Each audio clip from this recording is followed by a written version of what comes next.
Hi everyone, I'm here to document my EURUSD trade London section. So I have to check my fundamentals. So I can see that during New York session there will be high impact news on GBP, Euro and USD. So I think I have to trade carefully in my London section. So now I have down to my analysis. I have to do my technical analysis to get my entry, break of structure on the daily time frame. That is all. Then move down to 4 hours.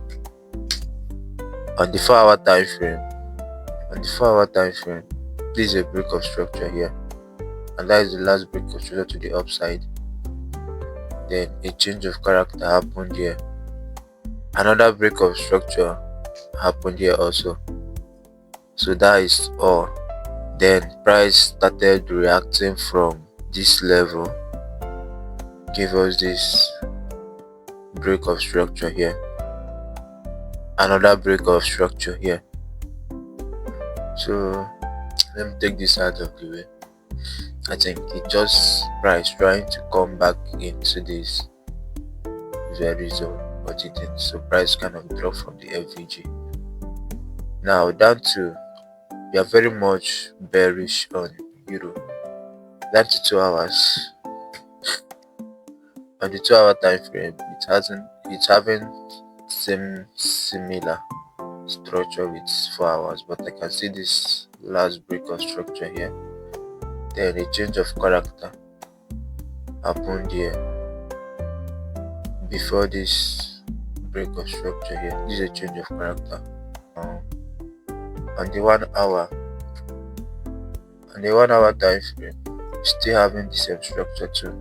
Now price is already reacting to this very other block that caused this very change of character on the 1 hour time frame. So on the 30 minutes, still same structure, just a little touches on refinement. So price is already into that zone. So on the 15 minutes, I'd say price has already mitigated that place, but I will still enter. Yes, because that very sell is very much active. So I've entered because I'm expecting price to return to that very zone to mitigate it more before dropping. So this is my stop loss, 6.5 pips. Then I will target the next point of reversal. This is the liquidity price cleared. This is my FVG. So this is what I have on EURUSD.